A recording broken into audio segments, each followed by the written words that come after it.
Good morning and welcome to ComSpark 2019. My name is John Connors and I'd like to present my co-host Ben Beshear from Beshear Financial, and our guest this morning is JD from Dayton Children's Hospital. JD, we're here this morning to talk about careers, not technology, and I'd like to begin by asking you if you could identify a career challenge that you face today.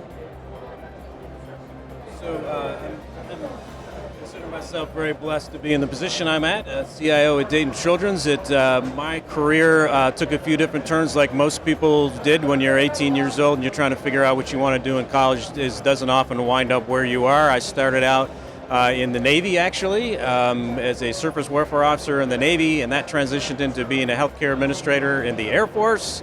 And then I got into IT halfway through that, and here I am. So didn't start out that way. It just worked out.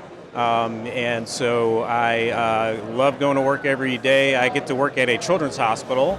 If you can't get behind that mission, then you don't have a pulse, as our chief medical officer says.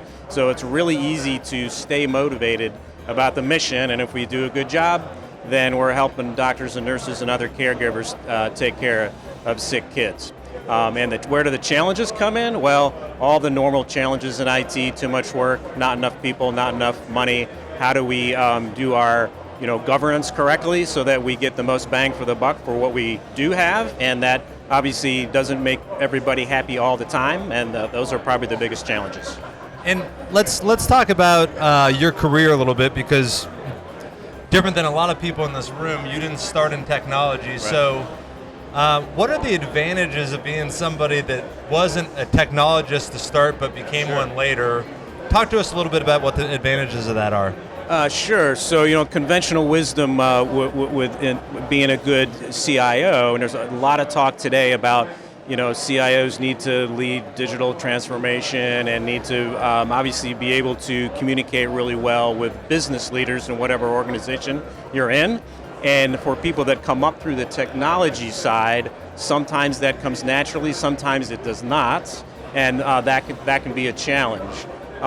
So because I came up through the operational side of healthcare administration for many years in several different organizations, that part is easier for me to do, and sometimes getting my head around the technology is still a challenge, which is part of the reason I'm here at ComSpark. I just went and got a little smarter about SD-WANs from the session that I was in. So, and I have tools like Gartner and other ways of trying to keep up on the technology and just talking to smart people, our smart vendor partners. So, so that's a little bit different maybe than your average CIO. That's interesting, JD. So you find yourself coming up to speed on technologies, but also an important part of your job is to talk to your peers and talk to the board of directors at the hospital and to sell them on a technology agenda. How do you step out of that role of being a technologist and talk to those people and convince them that your technology agenda is worth investing in? Sure thing. So in healthcare, there's about half of the IT team at Dayton Children's is made up of folks that do heavy configuration work on our electronic health record, and that's actually pretty typical for a hospital system. So it's about half what you would traditionally think of in IT of infrastructure and operations and cybersecurity, and then it's about half working in the electronic health record.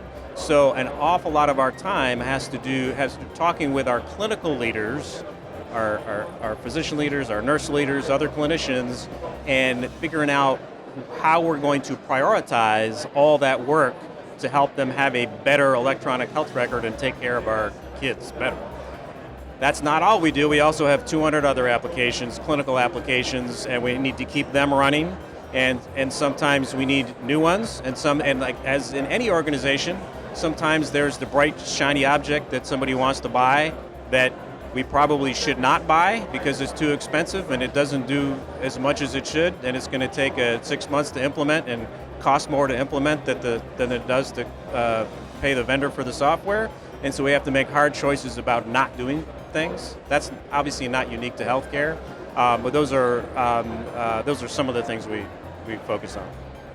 Earlier you mentioned in passing kind of the war for talent and recruiting the right kind of people. How is it different recruiting people to the hospital, recruiting people to a nonprofit, than it might be recruiting people to the for-profit world? Sure, absolutely. Well, definitely sometimes on the salary side, it's challenging. We lose good people to particularly on the cybersecurity side or network engineers. There's always a challenge. By the way, sometimes that challenge is just within healthcare, right? And on the electronic health record side, a lot of our talent comes from folks that are clinicians, maybe a nurse who wants to transition over onto getting certified to help build inside the electronic health record. Well, JD, thank you very much. It's been a pleasure talking to you, and thank you folks for listening in. And if you have further interest, look us up on ComSpark Tech. Thank you. Thank you. Good to be with you.